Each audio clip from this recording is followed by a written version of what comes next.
Bună ziua Bucharest! Mă numesc Dave Aronson și eu sunt aici să vă spun cum să umori mutanți. Dar o voi face in engleză. Mainly because you've just heard about half the Romanian I speak. So what are mutants anyway? There's something out of mutation testing. So what on infinite Earths is that? In our universe, that of software development, not comic books, it's a software testing technique. Surprise! You might look at the name and think it's obviously about testing the mutations used in genetic algorithms. But no, it's about testing our code and our unit test suite by using mutations.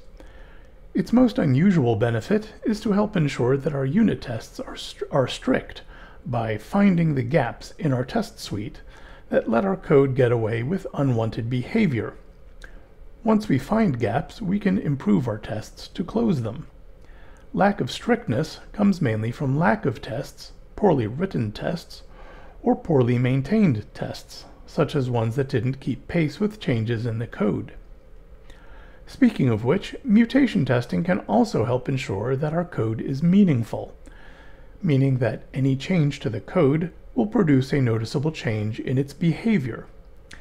Lack of meaning comes mainly from code being unreachable, redundant with other code, or otherwise not having any real effect. Once we find meaningless code, we can make it meaningful if that fits our intent, or just remove it. Mutation testing puts these two together by checking that changing the code does indeed change its behavior and that the unit test suite does indeed notice that change and fail. Not all tests have to fail, but each change should make at least one test fail.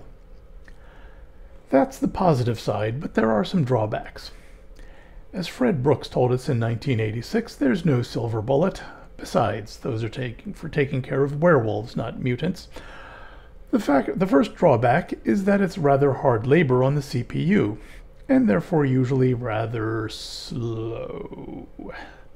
We certainly won't want to mutation test our whole code base on every save. Maybe over a lunch break for a smaller system, or overnight for a larger run, maybe even a weekend. Fortunately, most tools include an incremental mode so that we can test only what has changed since the last mutation testing run, or perhaps the last commit. That maybe we can do on each save for a very small system, or at least over a shorter break for the rest. Also, its CPU-intensive nature can really run up our bills on cloud platforms such as AWS or Azure, whatever. Another drawback is that mutation testing is not at all a beginner-friendly technique. It tells us that some change to the code made no difference to the test results. But what does that even mean? It takes a lot of interpretation to figure out what a mutant is trying to tell us. Their accent is very strange, and they're almost as incoherent as zombies, but with a much larger vocabulary, so they're not always on about brains. They're usually trying to tell us that our code is meaningless, or our tests are lax, or both, but it can be very hard to figure out how. Even worse, sometimes it's a false alarm because the mutation didn't make a test fail, but it didn't make any real difference in the first place. It can still take quite a lot of time and effort to figure that out. Even if a mutation does make a difference, there is normally quite a lot of code that we shouldn't bother to test. For instance, if we have a debugging log message that says the value of x is, and then the value of x, that constant part will get mutated, but we don't really care. Fortunately, most tools have ways to say, don't bother mutating this line, or even this whole function. But that's usually with comments, which can clutter up the code and make it less readable. Now that we've seen the pros and cons, how does mutation testing work? It mutates our code, hence the name, And it does this to create test failures, also known as faults. So mutation testing is a fault-based testing technique. This means it is related to something you might already be familiar with, Chaos Monkey from Netflix. Just like Chaos Monkey helps Netflix discover flaws in their error recovery, mutation testing helps us discover flaws in our tests and our code. But the way mutation testing does it is sort of upside down from what Chaos Monkey does. Chaos Monkey is best known for injecting faults, such as dropped connections, into Netflix's production network. If all still goes well, in the sense that Netflix's customers don't notice, and their metrics are still good, then Netflix knows that their error recovery is working fine. Mutation testing, however, injects semantic changes, not necessarily problems. It doesn't usually know whether these semantic changes will create faults or not. We certainly hope they all will, but that depends on the test suite. It injects them into copies of our code, not our actual network. It does its work in our test environment, not production. And if everything still goes well, in the sense that our tests still pass, that doesn't mean that all is well. That means that there is a problem. Remember, each change to our code should make at least one test fail. So how does it do all that? Let's peel back one layer of the onion and look at it from a high-level view. First, our chosen tool breaks our code apart into pieces to test. Usually, these are our functions. Then, for each function, it tries to find that function's tests. If the tool can't find any tests for this function, most will simply skip this function. Better yet, most of them will warn us, so we know we should go add or annotate some tests. More on that later. Assuming we aren't skipping this function, next the tool makes the mutants. To do that, it looks closely at this function to see how it can be changed. For each tiny little way this function can be changed, the tool makes one mutant with that one tiny little change. Once our tool is done creating all the mutants it can for a given function, it iterates over the list. And now we get to the heart of the concept. For each mutant derived from a given function, the tool runs the function's unit tests, but it runs them using the current mutant in place of the original function. If any test fails, this is called killing the mutant. That may sound bad, but it's a good thing. It means that our code is meaningful enough that the tiny change that the tool made to create this mutant actually made a noticeable difference in the function's behavior. It also means that our tests are strict enough that at least one test noticed that difference and failed.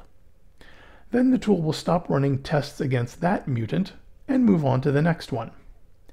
Once this mutant has made one test fail, we don't care how many more it could make fail. Like so much in computers, we only care about ones and zeros. If the mutant doesn't make any tests fail, it is said to have survived. However, some people object to this violent communication, especially since, in the comic books, mutants are often metaphors for marginalized groups, and the tech industry is starting to become more sensitive to such issues. So I'm trying to come up with something nicer. So far, I'm leaning towards the term covering the mutant. This makes sense if you think about it in terms of what really happens in mutation testing. In normal use of test coverage, normal code should be covered by at least one test, and let all tests pass. Analogously, in mutation testing, mutants should be covered by at least one failing test. Remember, each change should make at least one test fail. An uncovered mutant could be said to have wandered away and is exposed to the elements. That's why we want to get the poor little thing covered. Unfortunately, the term covered is already used to mean that the mutated code is run by at least one test, whether failing or not, much like the normal concept of test coverage of a given line of code. So I'd like to replace that with saying that the mutant is exercised. Anyway, whatever we call it, when a mutant does or doesn't make any unit tests fail, it should make at least one unit test fail. So if it doesn't, that's bad.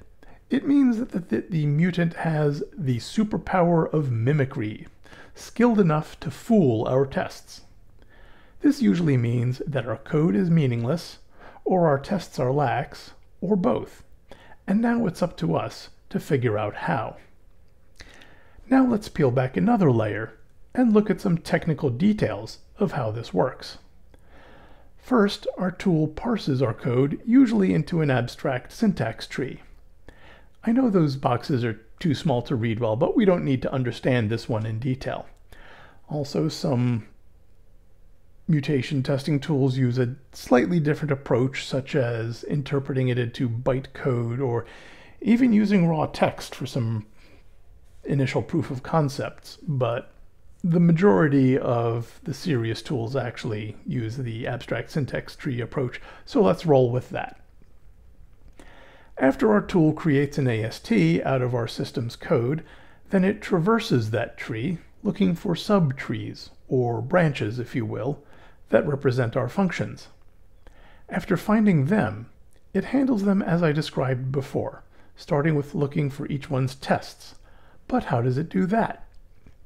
That usually relies mainly on us developers, either annotating our tests or following some naming convention.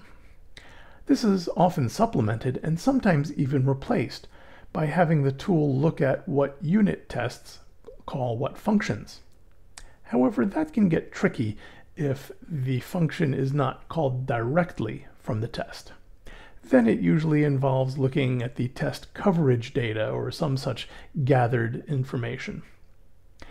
After the tool has found the function's tests, then, assuming it won't skip this function for lack of tests or whatever reason, it makes the mutants.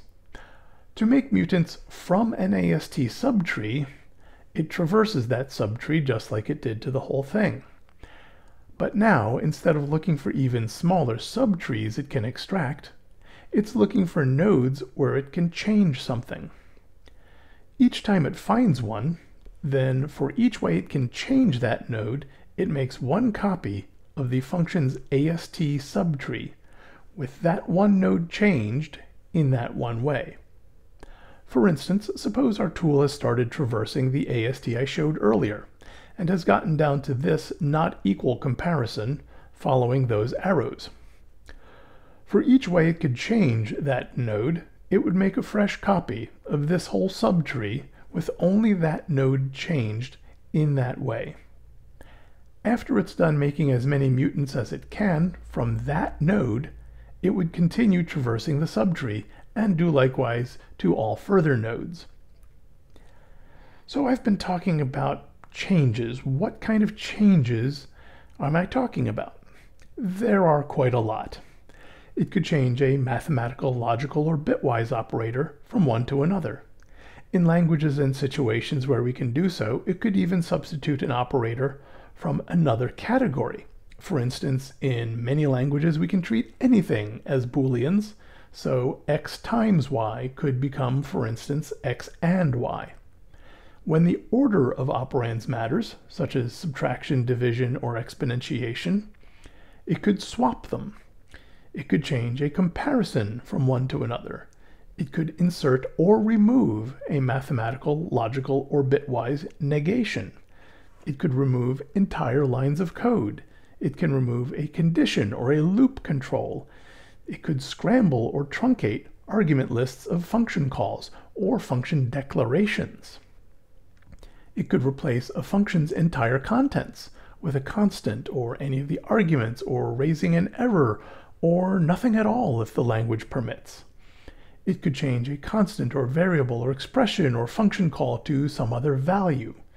It could even change it to something of an entirely different and incompatible type, such as changing a number into a, if I may quote Smeagol, string or nothing. There are many, many more, but I trust you get the idea. From here on, there are no more low-level details I want to add, So let's finally walk through some examples. We'll start with an easy one. Suppose we have a function like so. Think about what a mutant might make, a mutant made from this might return, since that's what our unit test would probably be looking at, since it doesn't have any side effects. Mainly, such a mutant could return results such as any of these expressions or constants, and many more, but I had to stop somewhere. Now, I suppose we have only one test, like so. This is a rather poor test, but even so, most of those mutants on the previous slide would get killed by this test, the ones shown here in crossed out green. The ones returning constants are very unlikely to match. Subtracting gets us 0, dividing gets us 1, returning either argument alone gets us 2, and the error conditions will at least make the test not pass. But addition, multiplication, and exponentiation in the reverse order all get us the correct answer, and therefore those mutations will not be killed by our test. When we run our tool, it gives us a report that looks roughly like this. The exact words, format, amount of context, and so on will depend on which tool we use, but the information should be pretty much the same. And that is that if we change the function called power, which is in file demo.rb and starts at line 42, in any of 4 different ways, then all its unit tests would still pass. And those 4 ways are to change line 42 to swap the arguments, or change line 43 to change the exponentiation into addition or multiplication, or to change line 43 to swap the operands. So what is this set of surviving mutants trying to tell us? A good start to figuring that out is to ask ourselves, how are these mutants surviving? The usual answer is that they give the same result as the original function, or have the same side effect if that's what your tests are looking at. To determine how that happens, we can take a closer look at one mutation and one of the tests that it passes. Let's start with the plus mutant. Looking at the change together with our one and only test makes it much clearer that this one survives because 2 plus 2 equals 2 to the second power. To kill this mutant, we need to make at least one test use arguments such that x to the y is different from x plus y. For instance, we could add a test or change our existing test to something like this, asserting that 2 to the 4th power is 16. All the mutants that our original test killed, this would still kill. 2 plus 4 is 6, not 16, so this kills the plus mutant just fine. For that matter, 2 times 4 is 8, which is also not 16, so this kills the times mutant as well. The argument swapping mutants still survive because 4 squared happens to equal 2 to the 4th power. But we can kill them separately. No need to do it all at once and be some kind of superhero about it. Again, we can either add a test or adjust an existing test in some way such as this, asserting that 2 to the 3rd power is 8. 3 squared is 9, so this kills the argument swapping mutants. 2 plus 3 is 5, and 2 times 3 is 6, neither of which is 8, so the plus and times mutants stay dead, and we don't get any zombie mutants wandering about. With these inputs, the correct operation is the only simple common operation that yields the correct answer. This isn't the only solution, though. We could have used 2 to the 5th, 3 squared, 3 to the 5th, vice versa, and many, many more. There are lots of ways to skin that flurkin. This may make mutation testing sound simple, but this is a downright trivial example, so we could easily think up arguments to make all the mutants behave differently from the original code. So let's look at a more complex example. Suppose we have a function to send a message, like so. This function, sendMessage, uses a loop that sends as much as sendBytes can handle in one chunk, over and over, picking up where it left off, until the message is all sent. This is a very common pattern. A mutation testing tool could make lots and lots of mutants from this, but one of particular interest would be this, removing those lines with the minus signs, an example of removing a loop control. Now suppose that this mutant survives our test suite, consisting mainly of this. There's a bit more that I'm not going to show you quite yet, dealing with setting the size and creating the message. Even without seeing that code, what does the survival of that non-looping mutant tell us? If a mutant that only goes through that while loop once acts the same as our normal code as far as our tests can tell, that means that our tests are only making our code go through that while loop once. So what does that mean? You'll find that interpreting mutants involves a lot of asking, so what does that mean? Often recursively. In this case, it means that we're not testing sending a message larger than sendBytes can handle in one chunk. The most likely cause is that we simply didn't test with a big enough message. For instance, suppose our maximum chunk size, what sendBytes can handle in one chunk, is 10,000 bytes. For whatever reason, we're only testing with a tiny little 3-byte message. The obvious fix is to use a message larger than our maximum chunk size. We can easily construct one, as shown here. We just take the size, add 1, and construct that big a message. But perhaps, to paraphrase Shakespeare, the fault, dear Bucharest, is not in our tests, but in our code, that these mutants are survivors. Perhaps we did test with the largest permissible message out of a set of predefined messages, or at least message sizes. For instance, here we have small and large message sizes. We tested with a large, and yet the mutant survives. In other words, we're still sending the whole message in one chunk. What could possibly be wrong with that? What is this mutant trying to tell us now? It's trying to tell us that a version of sendMessage with the looping removed will do the job just fine. If we remove the loop control and then everything we only needed to support the looping, then it boils down to this, and now it's pretty clear.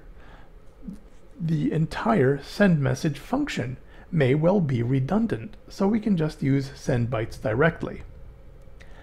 However, it might not be, because in real-world code there may be some logging and error handling and so forth needed in sendMessage, but at least the looping was redundant. Fortunately, when it's this kind of problem with unreachable or redundant code, the solution is clear and easy. Just chop out the extra junk that the mutant doesn't have. This will also make our code more maintainable by getting rid of useless cruft. Now that we've seen a few different examples of spotting bad tests and redundant code, I'd like to address a few frequently asked questions. First, this all sounds pretty crazy, deliberately making tests fail to prove that the code succeeds. Where did this whole bizarro idea come from anyway? Mutation testing has a surprisingly long history, at least in the context of computers. It was first proposed in 1971 in Richard Lipton's term paper titled Fault Diagnosis of Computer Programs at Carnegie Mellon University. The first tool didn't appear until 9 years later in 1980 as part of Timothy Budd's PhD work at Yale. Even so, it was not practical for most people until recently, maybe the past couple decades, with advances in CPU speed, multi-core CPUs, larger and cheaper memory, and so on. But that leads us to the next question. Why is it so CPU intensive? To answer that, we have to do some basic math. Suppose our functions have about 10 lines each, and each line has about 5 places where it can be changed to any of about 20 different alternatives. That works out to about 1,000 mutants for each function. And for each mutant, we'll have to run somewhere between one unit test if we're lucky and kill it on the first try, and all of that function's unit tests if we kill it on the last try, or of course it survives. Suppose we wind up running just 10% of the tests for each mutant. Since we start with 1,000 mutants, that's still 100 times the test runs for that function. If our unit test suite normally takes a zippy 10 seconds, mutation testing will take about 1,000 seconds, which is almost 17 minutes. But there is some good news. Over the past decade or so, there has been a lot of research on trimming down the number of mutants, mainly by weeding out ones that are semantically equivalent to the original code, redundant with other mutants, or trivial in various ways, such as creating an obvious error condition. Such things have reduced the mutant horde by up to about 2/3. But even with that rare level of success, it's still no silver bullet, as this takes lots of CPU time itself, and the remaining mutants are still quite a lot. The last common question is, when making each mutant, why change it in only one way? There are multiple reasons. For one, it helps us poor humans focus. It's much easier to tell what a surviving mutant is trying to say if we're only talking about one thing at a time. You can think of it like using the single responsibility principle. Another reason is that multiple changes may balance each other out, leading to more false alarms. For instance, remember that first simple example and its argument swapping mutants? If one mutant had both of these mutations, the first would swap the arguments, and the other would swap them right back for no net effect. Lastly, allowing multiple mutations would create a combinatorial explosion of mutants, with the tool making many, many times more mutants per function, which would make it even more CPU intensive. I'll spare you the math, but with our earlier code size assumptions, even if we manage to weed the mutants down by 2/3 at each step, with one mutation per mutant, we'd have 333 mutants per function. And a third, but I'm rounding. With 2, we'd already have almost 110,000, and with 3, we'd still have over 35 million. Never mind actually running the tests, just creating the mutants would get to be quite a heavy workload. But we can avoid this huge workload and the increased false alarms and the lack of focus if we just limit it to one mutation per mutant. To summarize at last, mutation testing is a powerful technique to ensure that our code is meaningful and our tests are strict. It's easy to get started with in terms of setting up most of the tools and annotating our tests if needed, which may be tedious, but at least it's easy. But it's not so easy to interpret the results, nor is it easy on the CPU. Even if these drawbacks mean it's not a very good fit for our particular current projects, though, I think it's still just a really cool idea in a geeky kind of way. For those of you who do better staring at code than hearing me talk about it, here's some pseudocode showing how mutation testing works from a very high-level view. This presentation is, I believe, being recorded, so we won't be pausing here to read it through. If you'd like to try mutation testing for yourself, here's a list of some popular tools for some popular languages and platforms, and some others I doubt many of you are doing Fortran 77 these days. Again, this will probably be online, so we won't be pausing here. Just be aware that many of these are outdated. I don't know or follow quite all of these languages and platforms. The ones I know are outdated are crossed out. Before we get to Q&A, I'd like to give a shout out to TopTal, a consulting network I'm in, whose speakers network helped me prepare and practice this presentation. Please use that referral link if you want to hire us or join us, and that's also where the QR code goes. Also, many thanks to Marcus Sherp, who created Mutant, the main tool I've actually used, the one for Ruby. He's also been very willing to answer my ignorant questions and critique this presentation. And now, it's your turn. And if you think of any questions later, there's my contact information up there.